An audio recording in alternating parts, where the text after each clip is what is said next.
Shqiptarit dhe 2 të rinj sulmojnë punonjësin e pastrimit, arsyeja e pazakontë.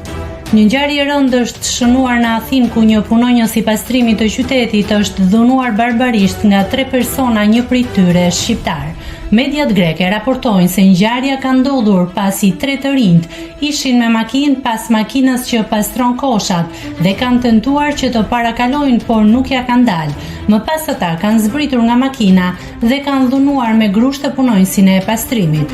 Mediat greke kanë publikuar edhe pamjet nga momenti i dhunimit. Policia bën me dije se shqiptari është identifikuar dhe shpallur në kërkim. Ai është një 34 vjeçar me disa precedencë në Greqi. Nëse klikoni mbi butonin subscribe, do t'ju shfaqen të gjitha publikimet tona. Ju ftoj t'i bëni subscribe kanalit, të pëlqeni videot dhe të lini komentin tuaj.